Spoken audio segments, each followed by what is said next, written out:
Before we start, I would like to ask your help to do two things. First, tell a friend or two who you think might like the show. And second, please rate and review the show on Apple Podcasts and Spotify. The more reviews the show gets, the more likely it will even appear in search results. Thank you, and now on to the show.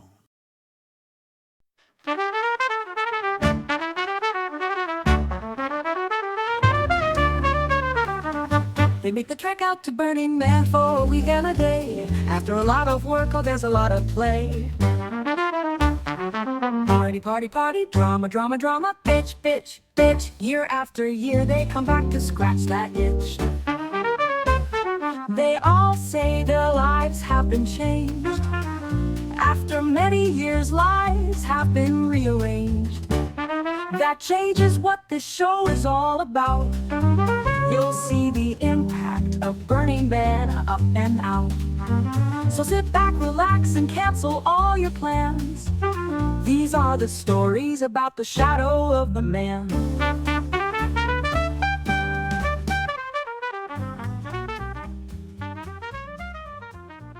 Hello, and welcome to the Shadow of the Man Show.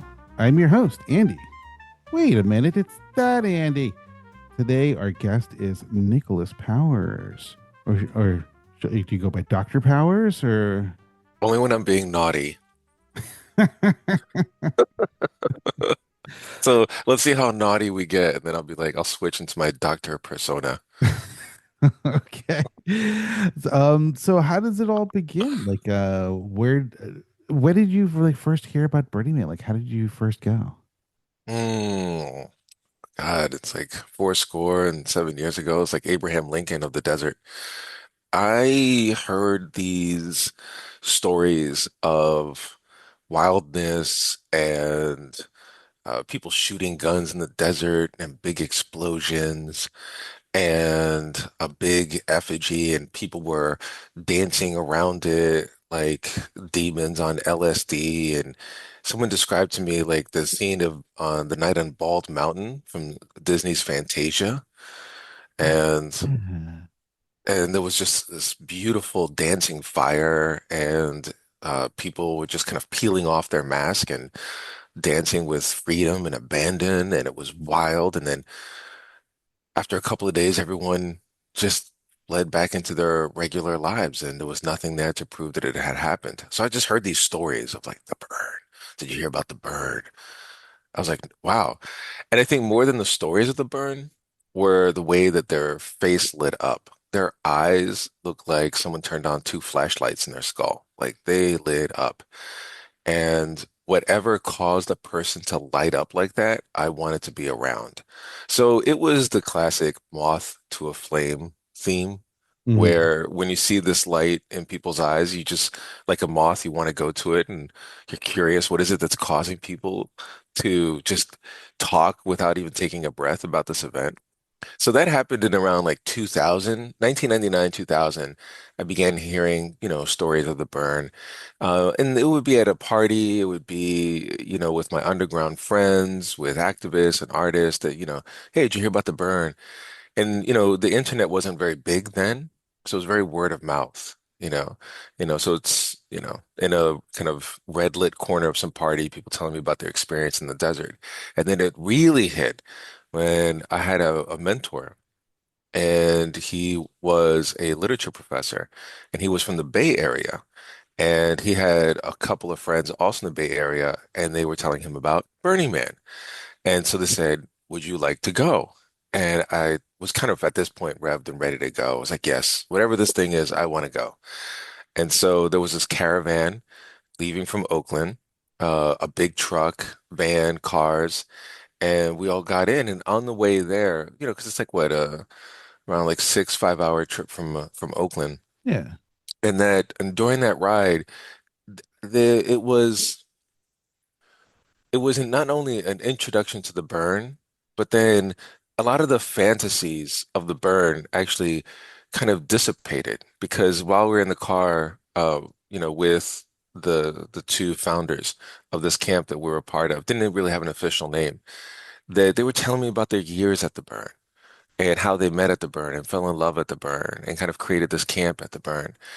And they were there when it was very small, very raw, maybe 10, 5,000 people. There was no LED lights. There was still people shooting guns. Lots of leather, lots of fire, lots of S&M, and it was very pagan. Um, and that because the lights weren't so big yet, the stars actually dominated the light. So the biggest source of light actually was the stars and the moon, because there wasn't even any LED lights really there. Yeah. And that when they went there, they met and they fell in love. And over the years, they built this camp. And that their experiences at the burn spilled into their regular life. And so she was inspired to get a PhD in philosophy, in Eastern and Western philosophy. And Mm. she actually is one of the premier philosophers on the West Coast, who's able to mix in Chinese and Western philosophy on a really high level. He was an interior designer and he winds up creating some of the most beautiful art fire sculptures in Oakland. And then my mentor, he was already a professor, but it just sent him on a whole new way of looking at literature. And he's Caribbean American. And so the burn liberated him and kind of gave him some distance. And so that sent him off in this intellectual trajectory. And so, I'm hearing these stories in this trip out to the desert. And then as we're going in the car, the city gets in the rearview mirror. And then the highway, it's at night and you just see the pulsing of the white lights. It almost looks like a heartbeat. And then you start smelling the dry air. You could just start smelling the air gets drier. And there's whole like long stretches of highway. It was not even a gas station. And you're just on this artery as if like a vein leaving the city and going out into this desert. And then so we get there and it's like, in the morning and we pull up in the playa and there was something that just seized me. Like I felt possessed and I jumped out of the car and everyone was like, hey man, we're here at the burn. And again, this is 2002. We're here at the burn. And I remember taking off my clothes and getting naked and I Well, that's ran cool. it and I did a naked little dust angel. And when I stood up again, I kind of looked like someone who'd been rolled in cookie dough. I just looked like a little cookie monster. And so someone went to my belly and they touched my belly and I went, hoo hoo hoo.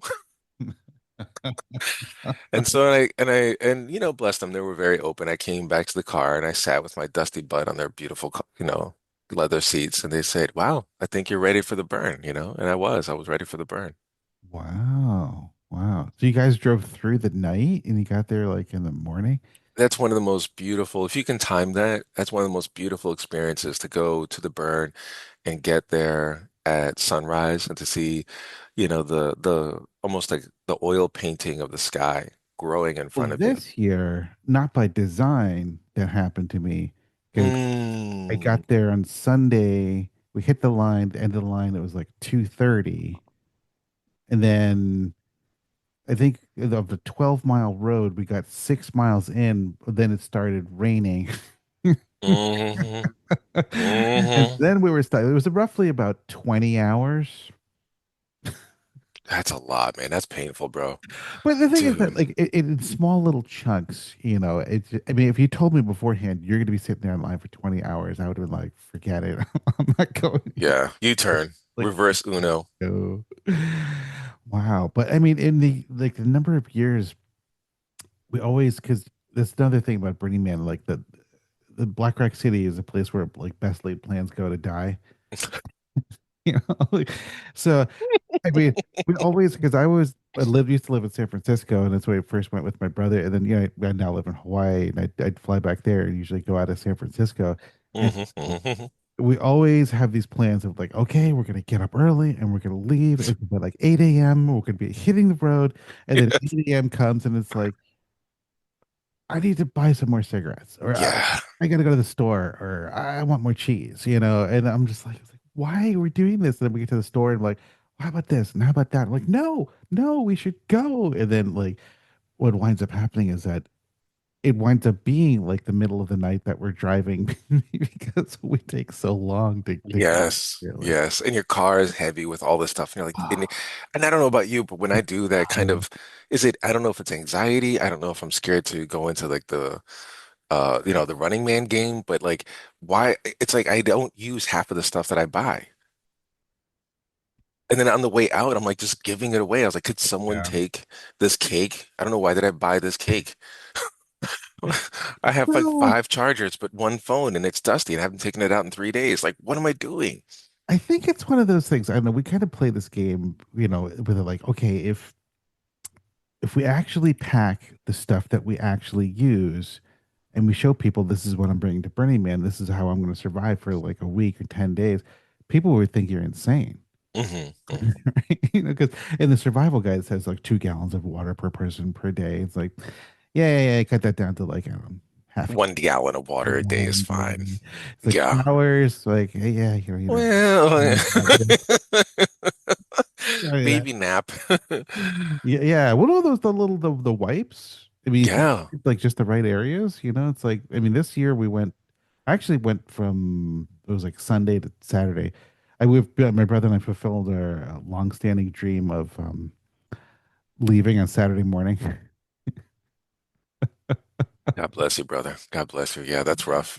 Yeah. I mean, it was actually pretty nice. And we got back to San Francisco, and it's like the just leaving. Like we packed up his truck and got out, and was just like just. Yeah, how was Exodus for you when you went there? Because I think I left not long Oh, this after, is I think, Saturday. I mean, it was like yeah, Saturday morning at like 8, 7, 8 a.m. I mean, there was nobody. no one, right? Yeah. Wow. We Do you stopped. ever do you feel like you won the Willy Wonka golden ticket when you get out that fast?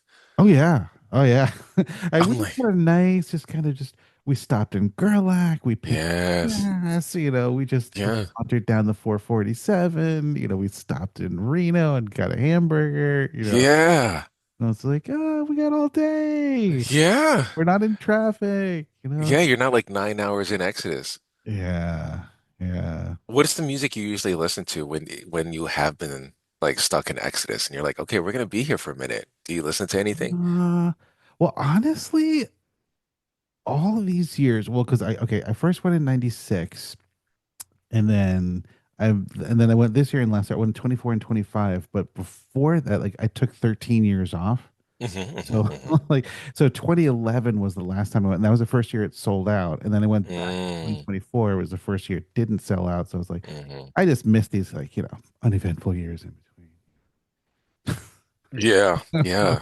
I remember there was a ticket stampede panic around 2011, and I think my little antennae were picking up the signals that Burning Man had hit this kind of intense cultural peak, and everyone wanted to. It was like on a bucket list, and people were like grabbing tickets the way that like when people are in those air tubes and they're grabbing money, you know.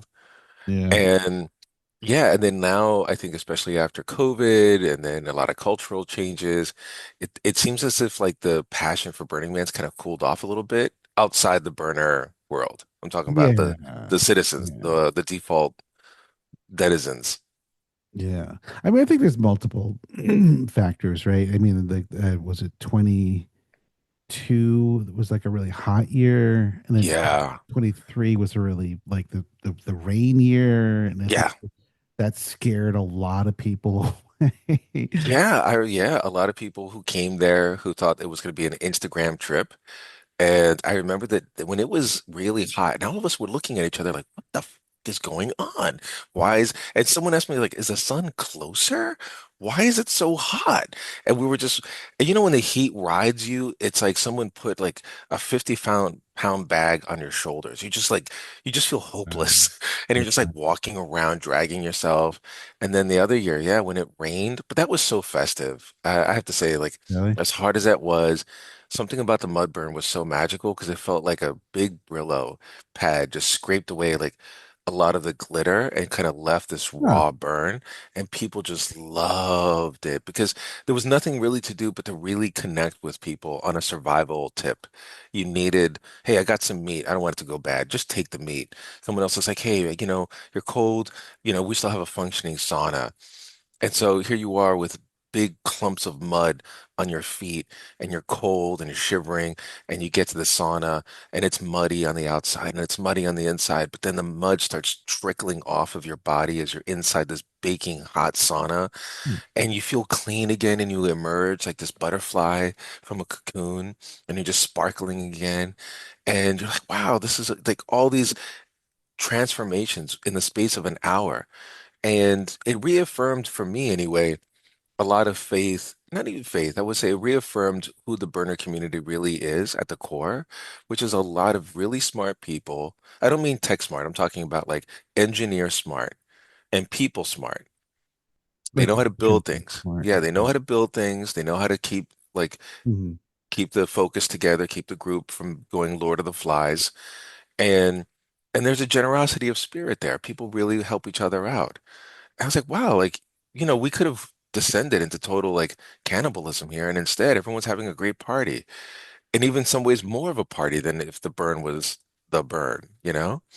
So Hmm. yeah, those years were rough, but I think you're right. They scared away, I think, a lot of the fluff, right?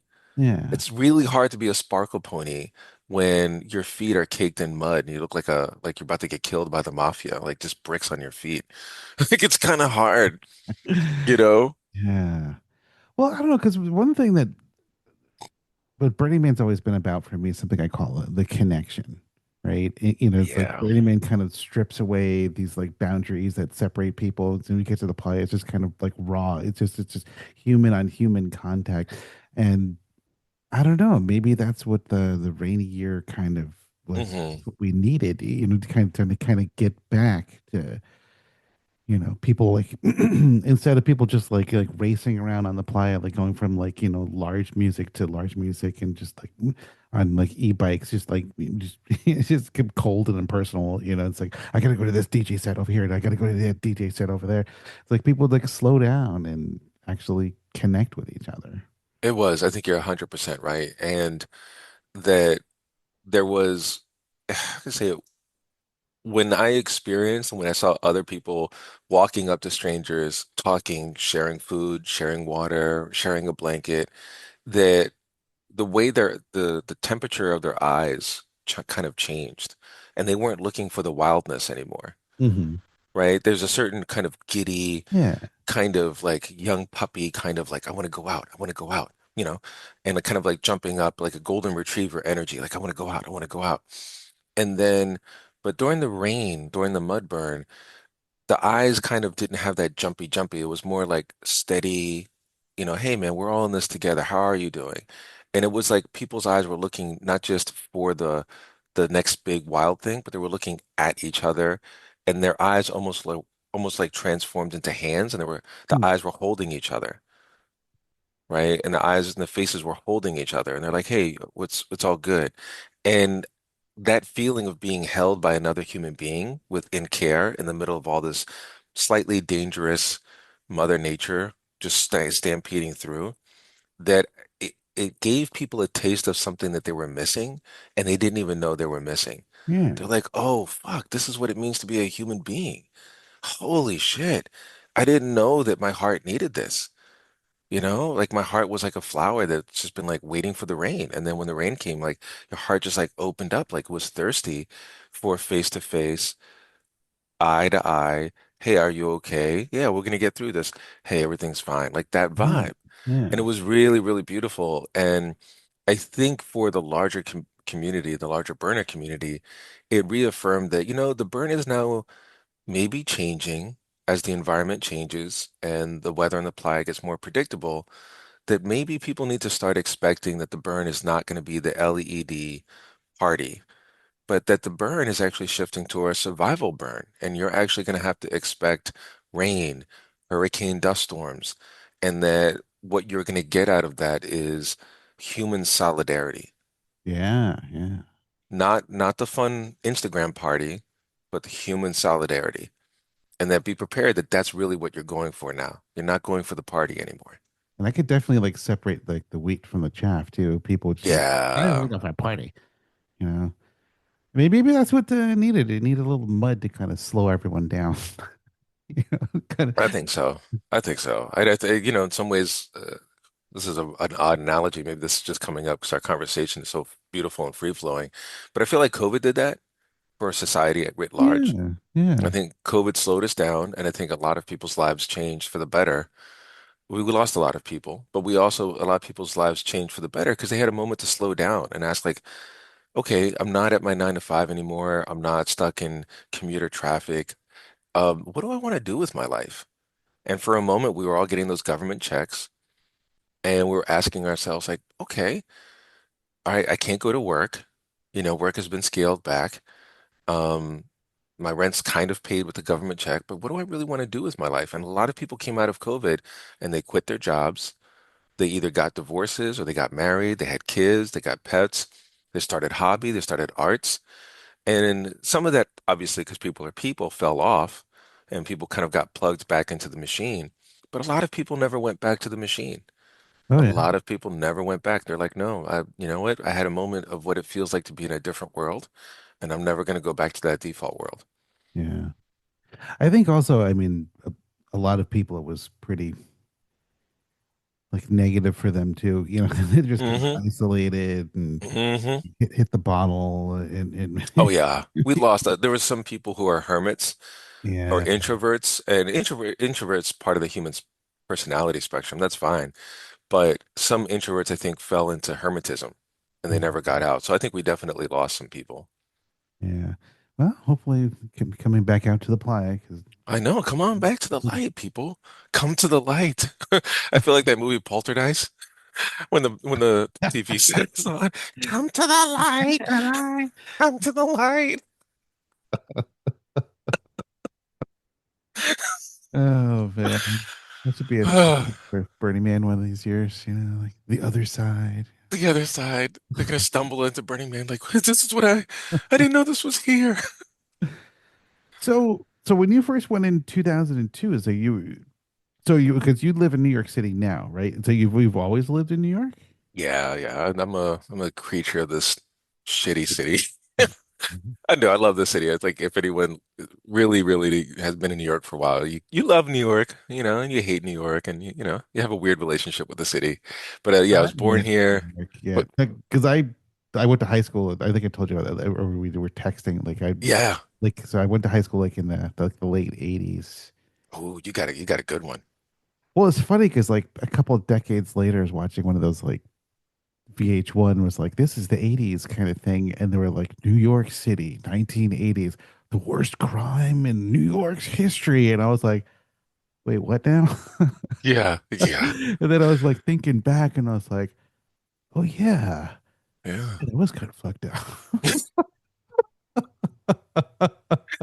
It really was. The graffiti Yeah. was good. The cocaine and the graffiti were really good quality. But yeah, it was a messed up city. Yeah. I mean, I remember like me and my friend, like we'd be kind of crazy. We was like, let's walk through Central Park like at night, you know, and everyone's like, you want to die? Or it was like, it was actually kind of beautiful, you know.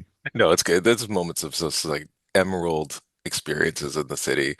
But yeah, I live in New York.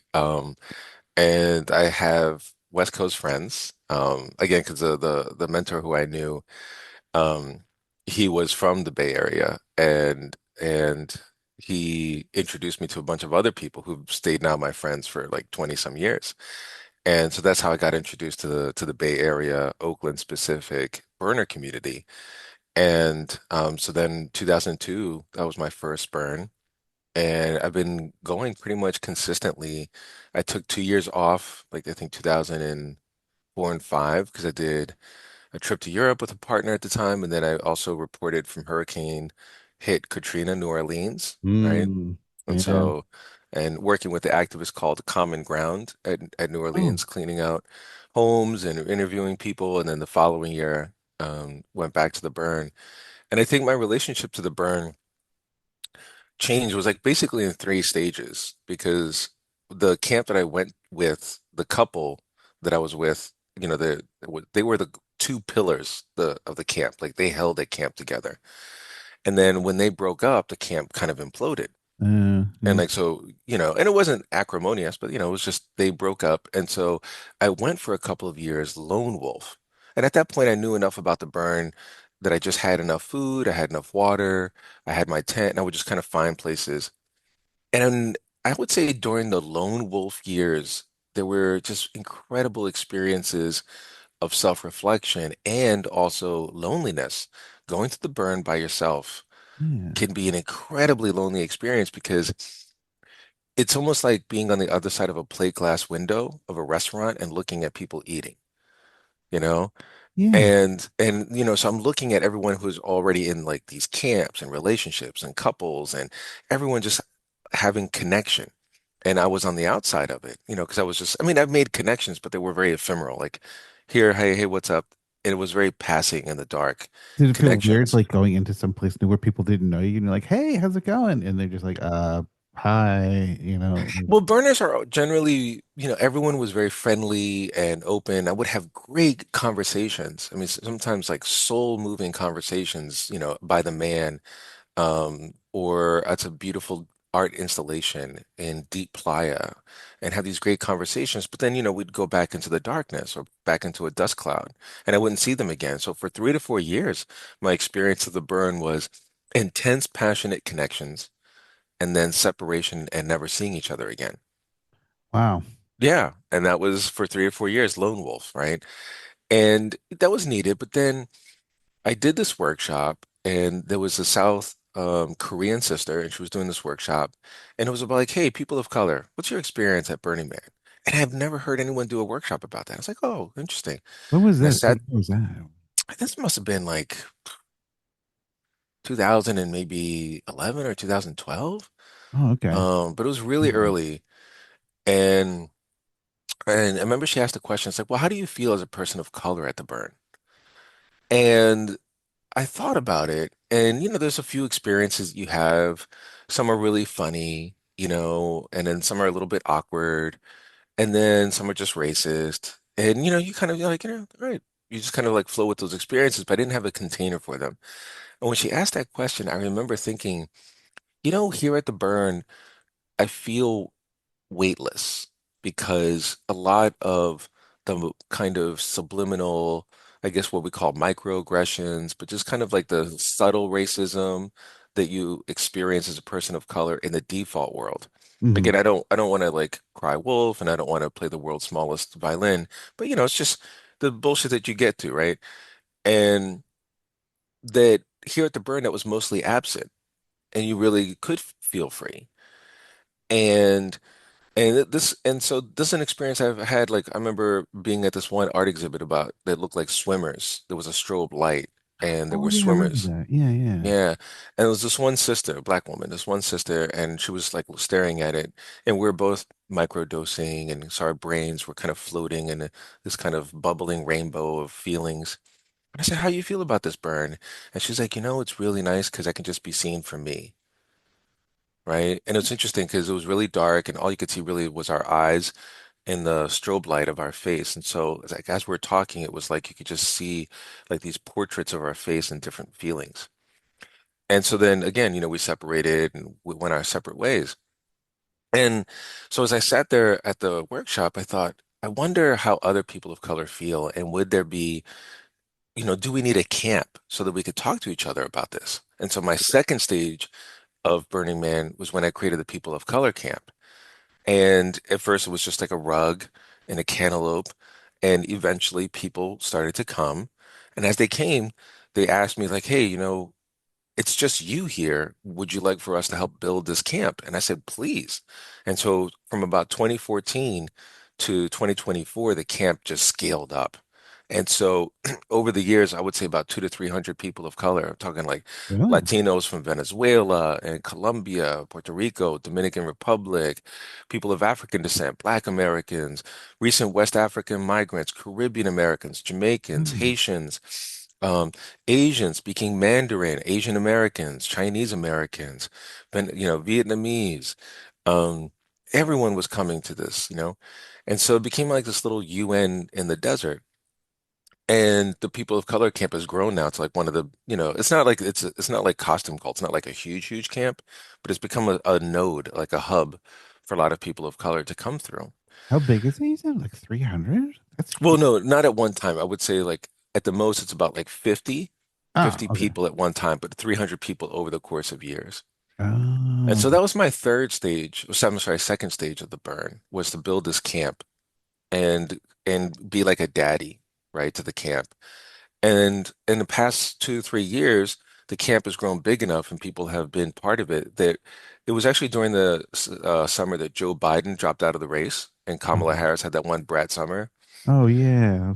And then so I remember, Last year. having like a call and I said, hey, folks, you know, you are already really taking control of the camp and you're the ones doing all the hard work. Let me just make it official and you are now the lead of the camp, right? And so I kind of gave the leadership up and they just made it so much better. Like the camp is really doing better. Um, and so now I'm at my third phase of Burning Man where I'm still part of the People of Color camp and I help build and do all the stuff. But now I've also been working with BMIR. And because my job is I Mm. was a literature professor, but I've also been a reporter for about 20 years. And I've Really? done interviews. Yeah, I've, written probably at this point 1,000 different articles in different, actual newspapers, print magazines, websites. So I've been a reporter for about 20 years, and I've covered, the Darfur genocide. I covered the Haitian earthquake. I covered anti-police brutality protests in New York City, the anti-Iraq war protests in New York City. I've covered just lots of stuff. And so now, this past burn, I worked with BMIR, and I just interviewed people at the burn, and those stories got, onto the radio. And, I had a microphone and there was this one British lady who was just such a technological wizard. She was so good. And we were just interviewing people. So you And so go like those, around on the playa and we interview, go or you around in the like they playa. come to interview you like you interview them at, like at their like studio? Yeah, no, no, we go to the playa and I would hold this little kind of recording device that they gave. And I would interview people. Within, and the team at the BMIR is really top notch, because they're working in the desert. They got to keep the equipment clean. They go into the sound studio and they clean it up, they edit it, and within 2 to 3 hours, it's on the loop on the radio. All these voices are on the loop on the radio. And so there's this beautiful experience where if you pass a if you pass a camp or if you pass a car and BMIR is on and you hear the voice of someone you interviewed and you hear their voices echoing across the desert, mixing in with the house music beat. And for this one magical moment, it sounds like a song. Like they're singing along with the house beat. They're talking along with the house beat. Oh And yeah. then eventually, the car or the you leave and the beat and the voice separate again. And that's just one of these beautiful moments that happen at the burn. And so like now I'm kind of feeling like, oh, I'm chronicling the burn now. So what prompts would you use for people, or is it just, I mean, what would you talk to them about? Was any kind of like Excuse me. particular question or anything, or you just like who just Well, because we had a really hard burn this past one because it was a hurricane dust storm that happened and it really tore down people's camps. A lot of camps were just torn down.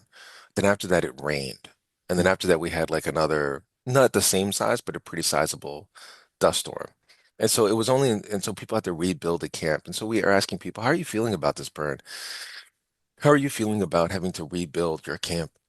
And the stories would come out and like, tell us what happened, And people were just ready to, they brought it to church. They were taking it to the confessional booth and they were saying like, yeah, I really was in a dark place. I lost it and then I got everything back again and the camp rebuilt. And when I rebuilt the camp and we rebuilt the camp, I felt that we rebuilt ourselves in the burn. And so there was so much, emotion coming out because people had been on this emotional roller coaster, going all the way up and then going down and then going up again and then going down. And then finally by Wednesday, it was like the ride was over.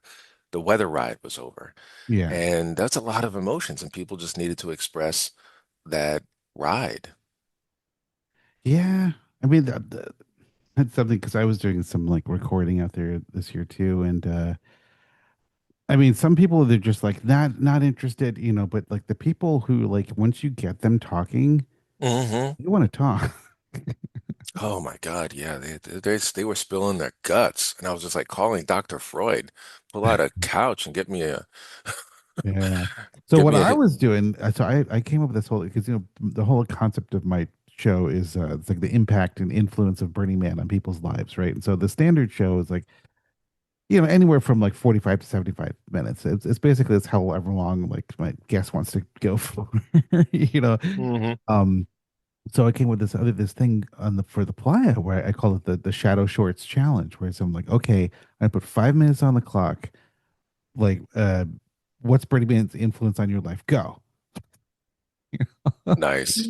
And people were just like, and I got like, I mean, like I said, like it was kind of interesting because like the original concept of it was like I wanted to go out like by the man because the show's called The Shadow of the Man, so I'm going to be like on the 12 o'clock side of the man, so it's like between like the man and the Mm. temple, and I kind Hmm. of realized I'm like that's not really a very good idea.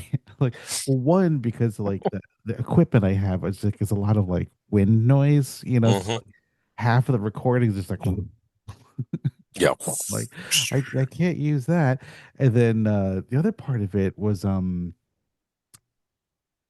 kind of have to profile people, right? Because like there's all these people kind of going by, and the whole concept of like how has Burning Man impacted or influenced on you, it basically can't be the first time you're going to Burning Man. You have to have at least gone once, right? Yeah.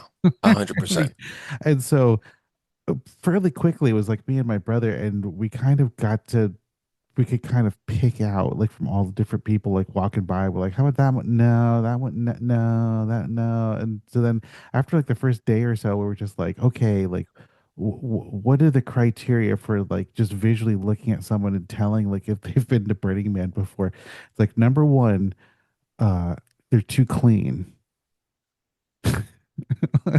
Like anyone who's like Uh, who's dressed yeah. like kind of nice and is like is too clean, we're just like no no no. First year. Mm-mm. Mm-mm.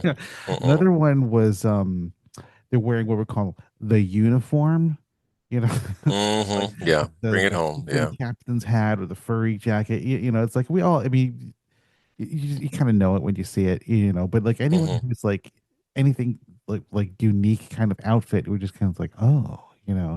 And then obviously it's like anyone who looks like they work for Burning Man or like they're driving like a golf cart or Yeah. something The golf cart. Oh God, I love those. on the Yeah. radio or something Hmm.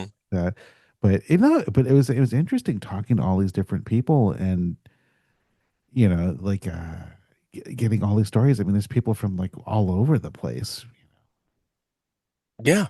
And they come from so many nooks and crannies of the country and of the world, and also where they are with their lives. Some people are at a turning point in their lives. Other people are nomadic, and they've always been nomadic.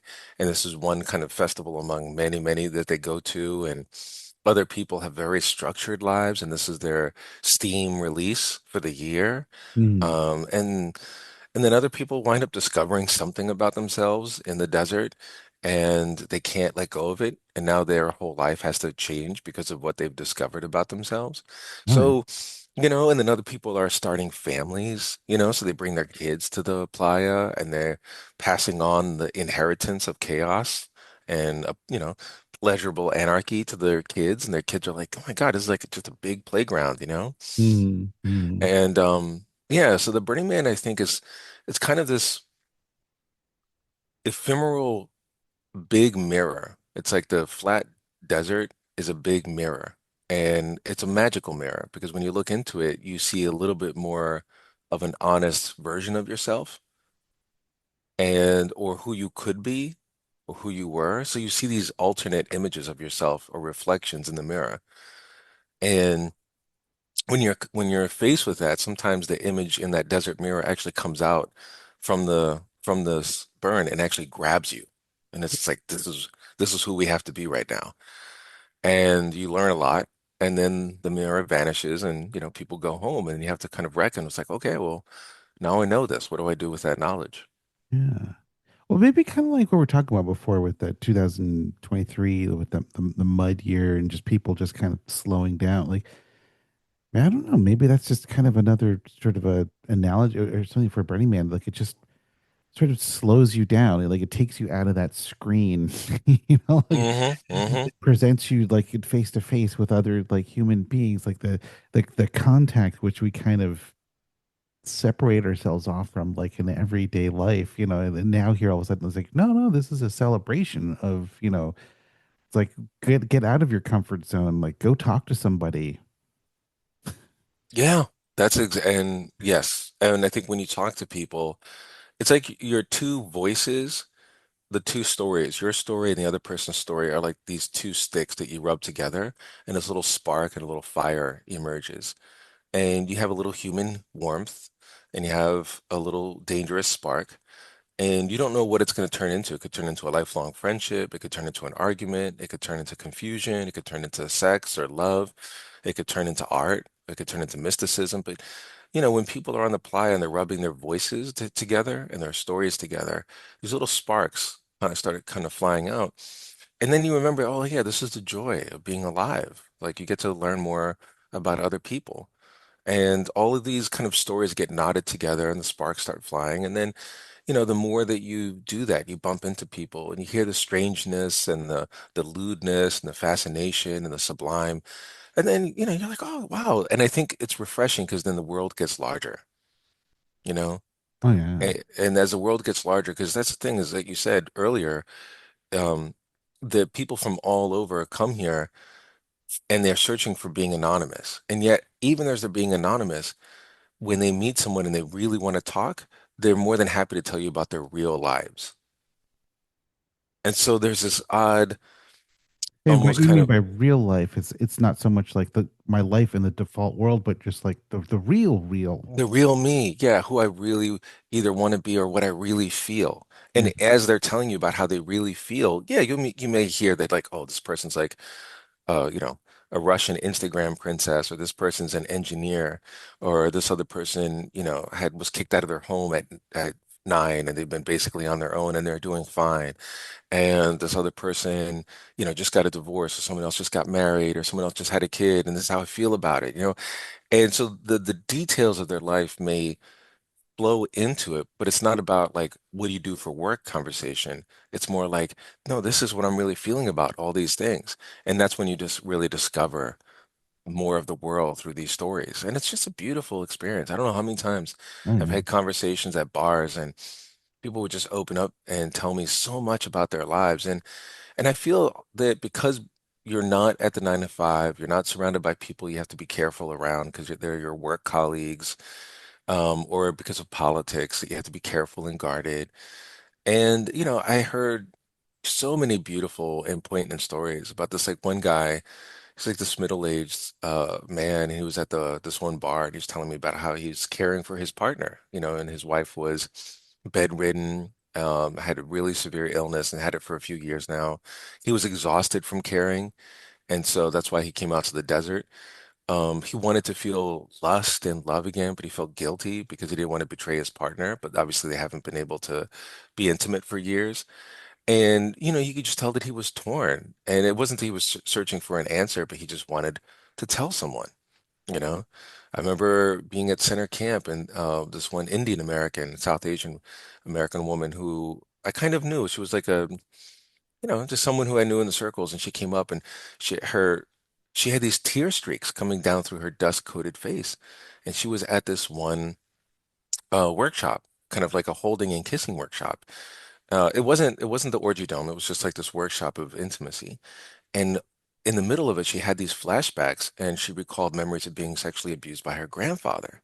Mm. And all of a sudden, she just kind of broke down. And the person and the people around her, in true burner fashion, they rearranged everything and they held her.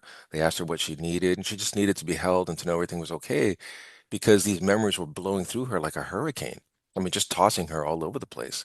It's like if you ever seen a kite being held in a high wind and you could just Yeah. have to barely, you just have to hold on to it Yeah. and before it snaps away. So they reeled her back in.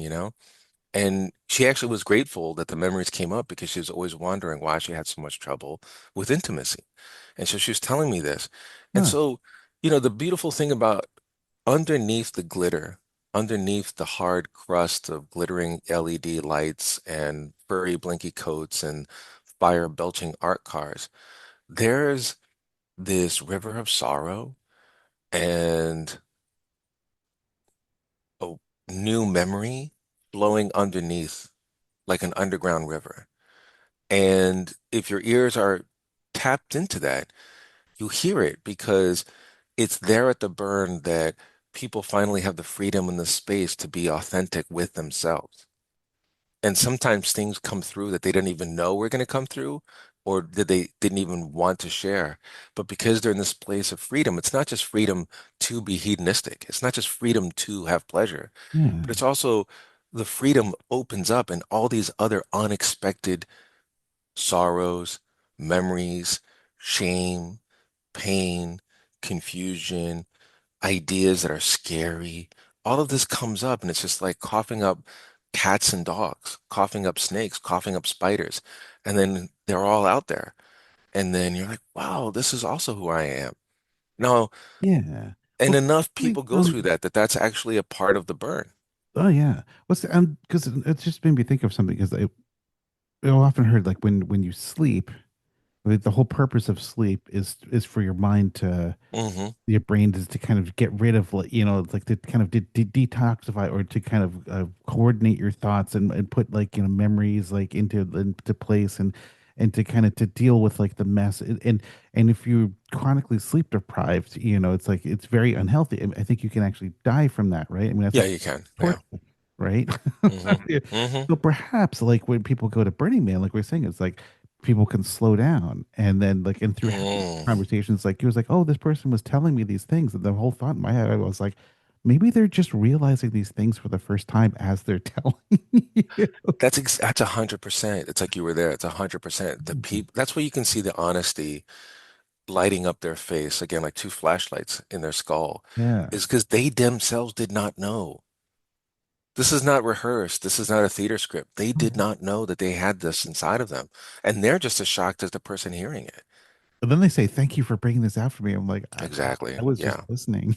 Yeah, I'm just listening, and and I think the desert is listening. It's not me in particular. I think it's Mhm. just I think the desert is listening, and people are just surprised to hear what comes out. Well, I think that's also just a part of life that I think a lot of people in our modern day world just kind of don't have access to is just is another human being to be physically present with you and to actually listen.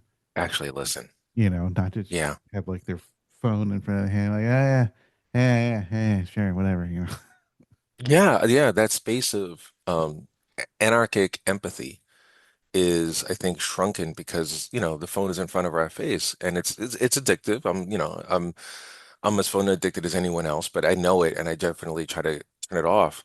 But what it's done is the proliferation of social media and phones and technology has actually constricted the space where people have anarchic empathy, where it's just random empathy. But as a human being, as an animal with consciousness, you're Hmm. driven to ask, what's your life like? What's your story? What's going on with you now?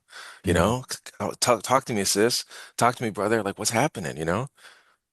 And another thing, because I know some younger burners probably like, oh, these old crusty people, they're like, oh, we're gonna start talking about, how when there was like no phone or internet on the playa again. It's like, yeah, that was really nice and really awesome. But now all these years later, like with Starlink and with like cell signal and stuff, it's really not that bad. Like I think people, I mean, when I came back after 13 years, I thought everyone was just going to be wandering around, just kind of like Wally, with the big screen in front of their face, Hmm. Hmm. know. But no, I mean, like Burning Man's still Burning Man. Yeah. Like it's the human interaction that people come for. Yeah, I think there's such a deep hunger for that and this is, I think, what's interesting is that even with the Starlink, and there's so many places on the burn where you can get a good, Wi-Fi connection. And to be honest, like, I taught classes at the burn, Oh, right? Because really? it's the first week, and I would, have my laptop and I would swivel it around and I would show everyone my students who are watching on Zoom, I would show them the burn, I would show them the art car, the desert, the sunrise, and all that. They'd be like, "Wow, that's so great." I'm like, "Yeah, man, it's." And then I'd go back to teaching them, about literature or introducing the class to them because it's beginning of the semester. Hmm. Um, but even though we have Wi-Fi for the most part on the playa, the human connection feeds such a real hunger that most people don't go through the burn with their screen in their face because they're like, no, man, whatever this is, this magic, I need it. and I need it more than whatever the phone. And that's, how can I say it? If the phone gives you an endorphin rush, the burn gives you an endorphin tsunami. The Mm. quality of the kick, the quality of the bang that you get from the burn is so much greater than anything the phone can give you. It's like it just it just overwhelms it. And so in some ways, instead of kind of going the monk route, which is like gonna deny myself this kick, I'm gonna deny myself this rush, this dopamine hit.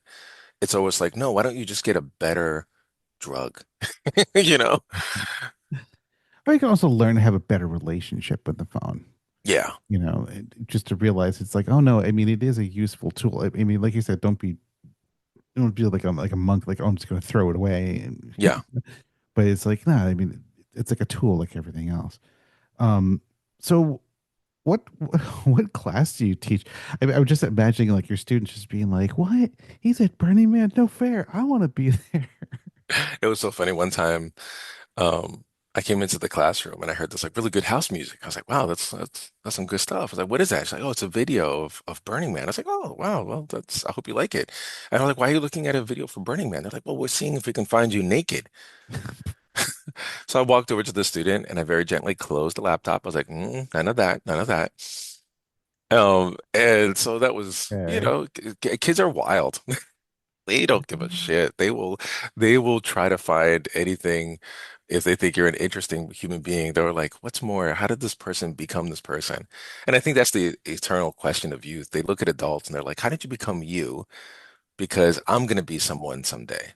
And I want to know who are the types of people I can be, right? And if you look awesome, I want to see how you got to be that way. And if you look scary or sad, I don't want to be that way, right? Yeah, yeah. So that's, and that's just young human behavior, and that's fine. But when I teach my class, I teach literature, and this semester, the first class is Black women writers. And then the second class is creative nonfiction. And then the last class is literature across cultures. So what I'm doing in the beginning is kind of giving an introduction to the history behind the literature. So they know the genre of the literature, the author's bio, they know what was happening around the time that they wrote this. And then I also introduced literary criticism. So there are different ways of interpreting literature. It's almost like having a different pair of glasses on. Huh. So one pair of glasses is like new criticism, which is that you look at simply the text itself, the images, the conflict, the characters, and only from that, without bringing anything else in, just how does the text work? And then how do you interpret that? And that's very useful. But then I say another one's reader response. So as you're responding to the text, you're actually creating a second version of that story or that novel in your mind. And the way that you react to it is that you're actually creating a different version for yourself in your head. And that's that movie in your head that starts when you read a really good book. And Hmm. that's why when you actually see the movie version of the book, you're like, that's not what it looks like. You know, Yeah, they yeah. missed the scene because you're becoming a director. You're becoming a Spike Lee or Steven Spielberg in your head, and you're making that. Hmm. And then, what I say is like, look, there are, I would say, more apolitical versions of literary criticism, and there's more political versions of literary criticism. So there's, excuse me, so there's like feminist criticism, which is look at how are women portrayed in the literature? Is it through the male gaze? Are they objectified? Is the author a patriarchal author that only sees women as either mothers or whores, like a binary, right? Critical race theory, how are people of color portrayed in the literature? Again, is this following caricatures like Step and Fetch It, or a Latino caricature or an Asian one? Or is the author seeing them as real human beings? What about queer interpretation, queer analysis? So like or Marxist, which is like taking a look at workers. How does class function to either demean or idealize characters in the text? What is the role of work in the text? Do they even talk about their jobs? So there's so many different ways of looking at literature, both apolitical or political. Um, that then the students are allowed to really find their own. There's even traditional conservative literary interpretation. Does this literature uphold conservative traditional values or does it challenge them? So there's so many different ways. And so I established that in the beginning. And my goal, I tell them very clearly that, yes, I'm an activist. I'm that guy. I'm an activist. But I say in the classroom, I'm a scholar first. And what that means is that I'm going to say things and analyze things as a scholar that I don't even want to necessarily or agree with as an activist. But as a scholar, you need to have a space in the classroom where you can think your own thoughts and you have to come up with your own analysis. And I said, I hope it's actually different from what I'm saying and you're challenging what I'm saying. And it can be from anywhere in the political spectrum. And I made it very clear. I was just like, look, I'm not a conservative. I'm more probably democratic socialist, etc. But I said, if you're conservative, if you're MAGA and you write a good essay, you're going to come out of this class with an A. But you Mm. have to back up what you're saying. And when I say that, what it does is that it allows for the students to not feel pressure from the professor. And then when they come up with their own thoughts, then they can own whatever their values are because it's coming from the inside out. It's coming from within them out rather than I have to do this to get an A from the professor, Yeah. Yeah. you know? And so whatever viewpoints they wind up coming to, then it's an honest one. And so I'm very clear about that. I was just like, look, here in this room, I'm a scholar first. That's my job.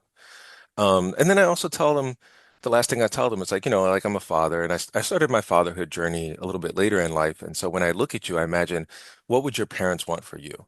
And I think they would want for you to have a teacher that doesn't tell you what to think, but just tells you these are the different ways of thinking. You choose your own path. Because that's what I would want for my kid, you know? So when I tell them all that stuff and I set that stage, um, what it does is it allows for them to go on a journey. And what's interesting is that they actually can confront the reality of their lives in their own way. And generally, actually, what they do then is they begin to ask questions about their lives, about their families, about their jobs, and they actually sometimes on their own come to very interesting and sometimes even more progressive positions than even I have. But not because I pushed them there, it's because they're actually interrogating their own lives. But they also come to different positions that are not progressive, not conservative. They're just unique, like their own take on things. And I'm like, you know what? I never thought about it that way. I need to kind of check myself and actually ask myself about that. So I think the one thing about literature that I've found is that art becomes a mirror, and the mirror then grows a doorknob, and you turn that doorknob and you walk through and you go through this journey through the art. And as you're reflecting on the characters and the conflict and the symbols, you then ask, well, if I'm a character in my life, what is the conflict in my life? What are the symbols in my life? And they begin to look at themselves as characters in their own lives. And they could reflect on the work of literature and say, I'm a work of literature too. And if this character is, say, confronting class and classism, well, how do I confront class and classism in my life? And then when they emerge on the other side of the book, it's like a butterfly effect. They come out as a new person. And that's the role of art. The role of art is not to worship art. The role of art is to rediscover and recreate you. The artist who made this doesn't know you. The artist who made this may be dead for hundreds of years. But the fact that they were a human being who had the same emotions that you have, went through the same struggles that you have, went through the same political turmoils that you're going through, because of that, you could use this art to make a map for yourself. But then at the end, you have to start drawing your own path. And so that's the role of art. The role of art is not to worship it, but to use it as kind of a teleportation chamber. You go in and you get zoomed to this other place. And when you come out of the telepod on the other end of the book, you're like, wow, I'm in a whole other place now. That's what art is supposed to do. So then they're like, oh, I get it. That's what art is supposed to make me do. It's like, yeah, man. It's just human beings talking to human beings across the great expanse of time. This is so interesting because I just see just hear you like there's so many parallels to Burning Man, and so I'm like I'm like which informs which, you know, you know, like which came first, Burning Man or the academic, I mean, Hmm. or just like does Yeah. Burning Man inform your academics, or does the academics like inform Burning? No, it's 100%. I think Burning Man is informed the way that I teach, Both literally, like I'll rearrange the classroom so that we'll do meditation. We'll bring in, excuse me, yoga mats and tea and incense, and we'll actually do some meditation and they'll get some writing done. And Hmm. that's stuff that obviously, you can borrow from so many of yoga camps and incense camps and meditation camps on the playa. Mm. So physically, it's informed how I teach. And in terms of my experience going to the burn, and going to the man and the man is like my Mecca, right? Or the man is like my Vatican, you Hmm. know, that it's a place where I go to and I really think about and I harvest the experiences of the past year and I ask myself, okay, well, I've been through all these changes, who am I now and what's my responsibility to others? And then, of course, the burn is not the burn that you think you're going to have, but Hmm. it's the burn that you need. And so then the burn says, like, no, man, you're on this other journey now. And you're fighting the wind and you're repairing your camp and you're laughing with your campmates in the van, getting drunk and high and then you sober up and you get back to work and then and then the wind changes and then this beautiful beautiful blue sky emerges and you're like, wow. Or then you go out and you see the stars and you look at the stars and they almost look like faraway piano keys and you can hear the music of the spheres. And you're there, man, you're there. And so that experience at the burn and when I leave and I take a dip in Pyramid Lake, it feels kind of like a baptism, like a baptism. You go into Pyramid Lake and you're baptized by it and you swim in it. And I see the sunrise sometimes at Pyramid Lake, or I go there and I see the stars and you can hear the wild dogs howling around the lake. Hmm. And I remember being in Pyramid Lake and it was really late at night and I was floating and at that point the water looks pitch black and it's floating and then above me are the stars and I feel like I'm floating in space. Wow. It's like probably the closest I'll ever be to an astronaut, floating on the black waters and looking up at the stars and just there. And so because I go through that journey every burn, that what I want for the students to treat the books that they're reading like Burning Man. You're going to go through this whole other landscape and you're going to meet weird characters along the way, just like at the burn. And they're going to have different costumes, they're going to talk in different languages, and they're going to have different conflicts and then you meet them and you're going to go on this kind of caravan with them. And at Hmm. the end, you have to say goodbye, but now you're changed. So when you first went in 2002, were you a professor at that point? No, no, I was 2002, I was at the Graduate Center in New York City. Um, and I was training to be a professor. So I was going to the English department at the Graduate Center, and we were reading intensely, like 4 to 5 books a week. Hmm. And some of these were like the great novels, The Iliad, Beloved by Toni Morrison, Germinal, the French novel about coal miners. So we're reading these intense works of art. Some of these are experimental. And then we're also reading a lot of literary theory. But my experience at the grad center was a little bit different because I came back to New York and I was born in New York, raised in and out of New York, and I came back in August 2001 to go to a graduate center. September happens. So Ah, September 2001 happens. yeah. And then, all of us knew that there was going to be a war. We knew that almost instantly. Hmm. So I was at the Graduate Center and there was an incredible amount of activism. Like people were out against, teaching, teach-ins, and we had at the Graduate Center historians, Middle Eastern historians, and so they would offer free teach-ins outside of their classes, and people would just gather, and we would just learn so much about what the political economic history was Hmm. and geopolitical politics, and then we would go out, we'd protest, like, don't let this war start, because like a lot of innocent people were going to get killed. And I remember this one Muslim brother who, after the teaching, he got up and he said, "Look, I was born in New York. I'm raised in New York," and you could tell he had this Queen's accent. And he said, "But don't replace one pile of rubble at ground zero with another pile of rubble in Afghanistan or Hmm. Pakistan." He goes, "Those people there, the people who are going to get killed by our bombs, had nothing to do with 9/11. Don't punish them for this, right?" And you could just his heart was in his throat. And so, as New Yorkers, we're like a lot of us, not all, some people were filled with hatred and they just wanted revenge. But a lot of New Yorkers were like, we don't want anyone to go through what we're going through. Hmm. And because New York is such a diverse city, a lot of us know that we're connected by our family to poor countries. We're connected, There's Haitian communities in New York, there's Yemeni communities in New York, there's Polish communities in New York. So we're all connected to these second or third world countries. So we know what poverty looks like, and we know those what those countries are run by dictatorships or oligarchies. So when that happened, I remember coming to Burning Man. It was after 9/11 and it was 2002. And I actually did not want to be at the burn because I was so filled with anger, and pain that I hated the burn. I actually wanted to leave early. And I remember there was this other, New Yorker guy named Tony. He was camping just right next to me. His tent was next to me.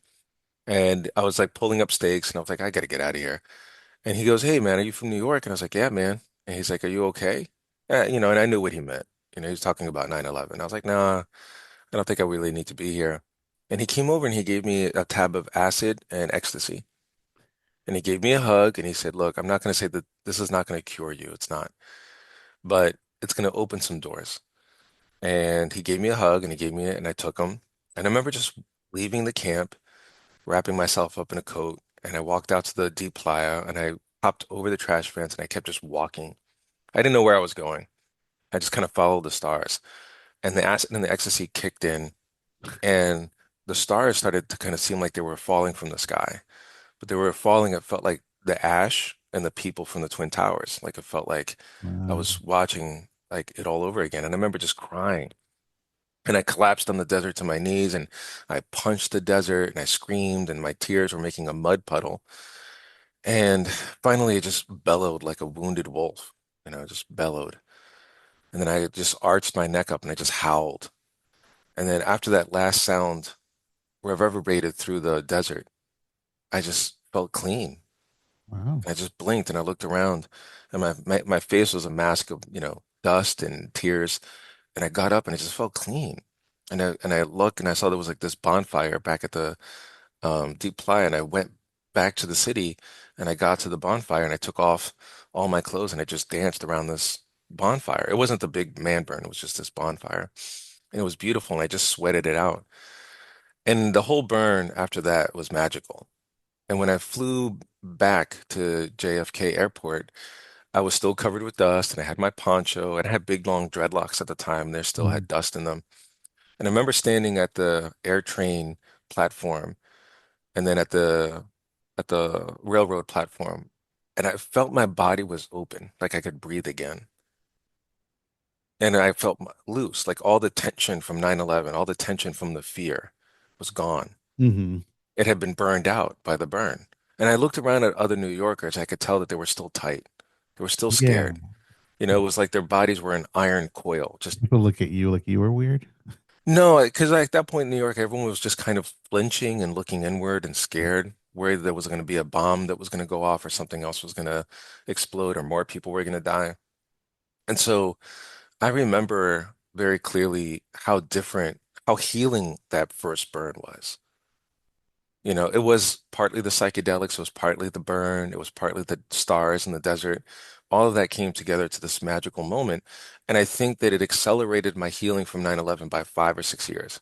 And I Wow. think the rest of New York didn't get there until finally, the first couple of anniversaries had passed, and we knew that we weren't going to get at least hit again that in that big way. Mhm. Mhm. So Hmm. for me, the burn instantly became a place where I had to come back and check in every year, because it was a place where I accidentally doesn't wasn't expecting it, achieved an incredible amount of healing. And healing in all types of ways, through art, through love making, through getting lost in the desert, the getting found again, getting scared on a ride and then surviving, and all of the ways that you can pass through fear and get to courage. And um and I always came back to the burn because it was a place that became very special to me. And that's why I created the People of Color Camp, and eventually I'll bring my son to the burn. Yeah. And that's why I hope the burn just goes on and on forever. Did you ever like before we went in 2002? Did you feel like any trepidation?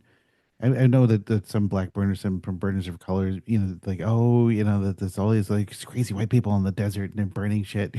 Like, it's like I don't know if I want to go there. I mean, Yeah, it's odd. I was I No, I mean only once. There was one moment when I was around, when I was, I think I was, it was around the burn, it was around the actual man burn.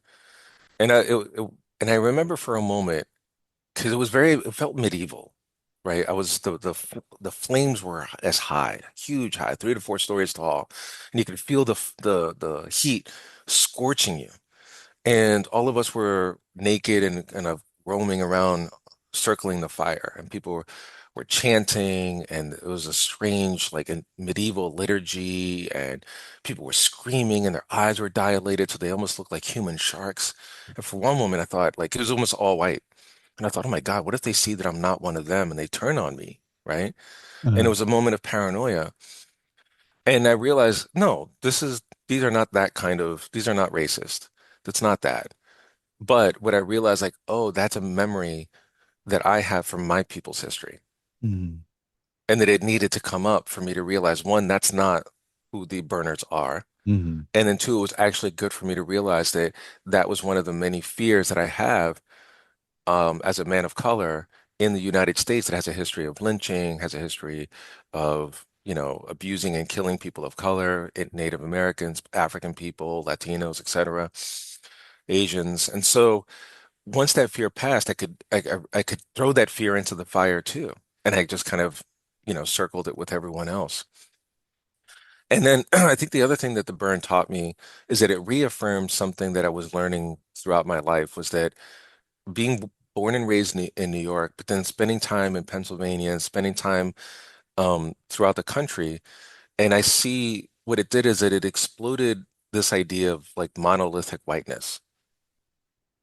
And I think that if I was raised and stayed within a small, like my community, if it was just Latinos, it was just Black people, that it's hard, I think, sometimes to see that with accuracy all the different types of white people that are out there. And because I was able to go out to Pennsylvania and see working class whites, my friends whose uncles worked at garages and came back, with fingers covered with grease. And then, this other person lived in a wealthy mansion and, always smelled of cologne or perfume and everything was sparkling and new. And then, going to others and, seeing people constantly anxious about if they're going to, make rent, and then seeing other people who were homeless, white people who were homeless and living in tents and interviewing them, and that they once had a good life, but a couple of bad, shakes of the life, and now they're sleeping in a tent underneath a bridge or mm, next to an abandoned building, and seeing all these different, and then and then seeing white colleagues and then seeing them at parties and seeing them take off their mask a little bit and seeing them more open. But then also seeing that onto the side of that, there was this kind of wild American whiteness of people who actually did not like the system. And mm, there were the nomads, there were the artists, there were the people with pink hair and nose plugs and crazy, shirts. And there were leather tramps that were on the road. And they were kind of like the 1960s, 68, but like that, they're like, I don't like this system and I'm not going to buy into it.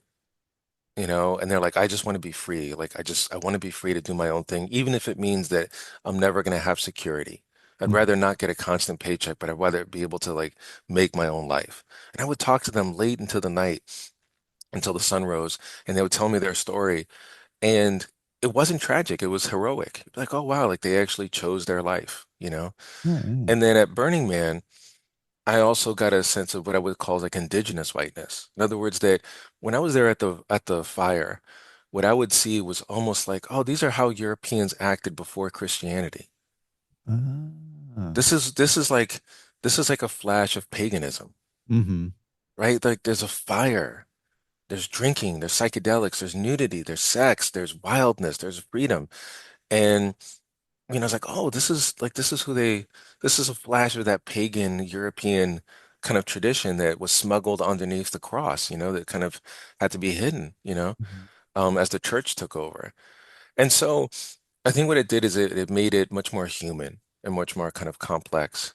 Um, and so that's why I appreciate that what Burning Man has done, because then I get to see as like actually there's lots of different places of connection that underneath the symbols of race, that there's this deeper human need to be free of the mask you wear for others, to throw that mask like a poker card into the fire, to get naked, to hear rhythms that sound like your heart has been connected to this large heart made of leather and skin and wood drum, and to feel that everyone is inside this big, large heart that's like booming this rhythm, and that people need to smell each other's sweat around the fire. They need to see that dilated pupils that we all look like werewolves. And then that's a human need that kind of cuts across race, you know? And when I experienced that, then it kind of gave me an anthropological, like human first view of like, okay, there's like a deep humaneness to all of us. And then we kind of get divided up into these groups. And and what's powerful is that when I then think about getting rid of all those labels and like just kind of going to the human, you look at everyone and like, oh, all of us are kind of mixed anyway. Like if you put our genes underneath a microscope, you would see that we're all kind of mixed with all, like if you turn back the dial of time and look at all of our history, all of us would, be disappearing, and there would be smaller and smaller bands of humans until you would just see like the first original human beings in Africa, right? Migrating out. And like that's where and all of our genetics are basically just been swapping and changing along the way, but we're still all this basic human being that needs these basic connection. Exactly. And so I think the burn burned away a certain amount of that tribalism in my head, you know? Hmm. So it's almost like by returning to the tribe, or returning to the fire, which is in some ways the most tribal thing you can do, and the kind of cliche, you almost like burn away tribalism. Or maybe we're all just one big tribe. We're just one big tribe, man. And we're just all trying to find we're all just trying to find the fire, you know? Exactly. All right. Well, one last question I have for you because we're going about an hour and 15. Um, what would you say to like a person of color who is like interested in going to Burning Man, but they were kind of trepidatious and it's like, I don't know. Yeah, I'd be like, I understand. Take that trepidation, take that fear, and learn from it. Like, what is it actually you're scared about? If you're scared about the survival, to be honest, that's easily solved with a checklist. Water and food, and make sure you have a medical kit. Mhm. Also make sure you know like what camp you're gonna be with. Like, don't lone wolf it at first. I mean, I did, but that was after I knew the burn. Yeah. Don't lone wolf it. Find a camp and get to know those people beforehand. Go to some of their events, because you don't want to go to the burn with people you just like you just met, and then you're gonna rely on them for food and water and the whole up and down. Like, get to know them first. Yeah. I'm amazed at Um, people that do that. Yeah. hmm? I'm amazed at people that do that. They just kind of meet people over social media. Like, I'm going to Burning Man for the first time, but I'm just gonna hook up with these random people. I'm like, Yeah, I'm like, don't, yeah, don't do that. I mean, like, it works. It can work. I don't want to take away the mystery of meeting for the first time. But yeah, yeah, so I would say, learn from your anxiety. I think anxiety can be a great teacher. So if you're scared about survival, do the checklist, and the checklist is on the Burning Man website. Um, Find a camp, meet the camp a couple of times beforehand, not just on Zoom, but in person. Um, think about what your intention for the burn is. yeah. Ask yourself, like, look, there's the party burn, but the burn may be a survival burn. So Hmm. think about what your intention is, but then also think about the bandwidth of adaptability, because you may not get the burn that you think you want. If you think you're going to go there to just have a party, you might, but you might have a mud burn. You might have a hurricane dust storm burn. Oh yeah. So I think, try to think about, what's the burn that you want, but what's the burn that you can deal with, right? That's important. Hmm. Also think about your schedule. Like, make sure that, can you take the time off? Also, let know that if the burn does become a rain burn, can you be a little bit late for work? Make sure you check in. Um, and then I guess the last thing I would say is read and listen to people's stories about the burn, to get a kind of a spectrum of experience, and then kind of throw it all away and be like, okay, good. I've learned, but now I need to kind of just figure this out for myself. Yeah. It's like what we were saying earlier that the play makes, the dustbin of best laid plans. Oh God, yeah. Yeah, and also I would say bring something. That goes the last thing I would say. Bring, Like do your homework, but don't expect it to don't be expect it, exact. yeah. But Like, then be ready to contribute because, if you show up like a sparkle pony and you're like, I'm a beautiful diva, take care of mhm, me. yeah. Like realize that, part of the burner is survival. So just be generous with your work. Mm, Help the camp, clean up the camp, rebuild the camp, make, volunteer for shifts at the kitchen, but just be helpful. Just be prepared to do a little bit of sweat equity because nothing will make you more liked in the camp than by pitching in. mhm. All right. Well, this has been an amazing interview. Thank you so much.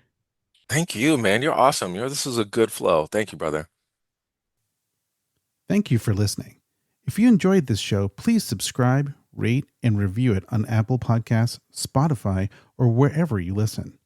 The more reviews the show has, the more likely it will even appear in search results.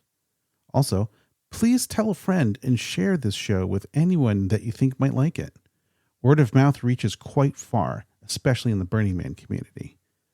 If you would like to contact us, please send an email to shadowofthemanpodcast@gmail.com. You can also follow Shadow of the Man on social media at Facebook, Instagram, Blue Sky, X, and YouTube. The links for all of these are available at shadowoftheman.com.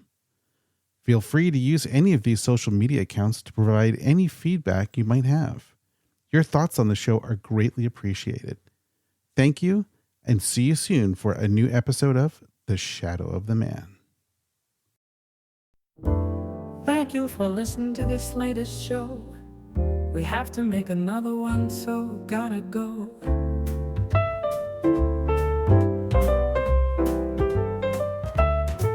Don't worry, for next month we already have one in the can. Very soon you'll be listening to a new Shadow of the Man.